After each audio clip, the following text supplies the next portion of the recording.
நாம் தமிழர் கோஷ்டியும் இந்த சீமானையும் பச்சை அயோக்கியன் சைமனையும் கண்டிப்பாக விமர்சிக்கணும். ஆனால் நிறைய பெரிய தலைவர்கள் ஏன் யோசிக்கிறாங்கன்னு என்னமே தெரியல. அதுக்கு கீழே இருக்கிறவங்க நிறைய விமர்சிக்கிறாங்க, நிறைய எழுதுறாங்க, நிறைய பேசுகிறாங்க. அங்கங்கே அவருடைய குட்டை அம்பலப்படுத்துகிறாங்க. அதெல்லாம் ரொம்ப நல்லா தான் இருக்குது. ஆனால் திருமாவளவன் போன்ற மிக சில ஆட்கள் ரொம்ப யோசிக்கிறாங்க. என்ன காரணம்னே தெரியல. அவங்கெல்லாம் யோசிக்கிறது தான் சீமானுடைய வளர்ச்சின்னு நான் பார்க்குறேன். அதே மாதிரி இந்த சீமான் போன்ற நபர்கள் வளர்ச்சி அடைவது ரொம்ப ஆரோக்கியமானது கிடையாது. மிகவும் கீழ்த்தரமானது, மிகவும் நோய்வாய்ப்பட்டது. அப்படிதான் நான் பார்க்குறேன். அதே மாதிரி இந்த சீமானை கண்டிக்கிறதுக்கெல்லாம் அங்கங்கே பொது பிரச்சார கூட்டங்களே நடத்தலாம்.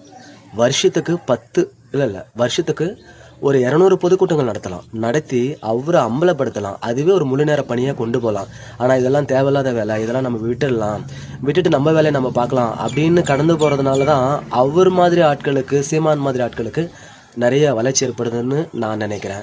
அதெல்லாம் நம்புகிறாங்க, அதெல்லாம் கண்மூடித்தனமாக ஏற்றுக்கிறாங்க. அதை ஒரு தத்துவ உபதேசமாகவே பார்த்து படித்து பழகி அதை பின்தொடர்ந்து வராங்க. இப்போது அவர் சொல்கிற கருத்தெல்லாம் தப்புன்னு நீங்கள் நிரூபிக்கிறதுக்கே உங்கள் ஆயுள் போதாது. அந்த மாதிரி ஒரு நிலையை அவர் எட்டிட்டாருன்னு தான் நினைக்கிறேன் நான். ஆனால் இதெல்லாம் ரொம்ப மெத்த படித்தவங்களுக்கு ரொம்ப கீழ்த்தரமான ஒரு விஷயமா தான் பார்ப்பாங்க இல்லையா? ஆகவே யோசிக்கிறது நல்லதே இல்லை.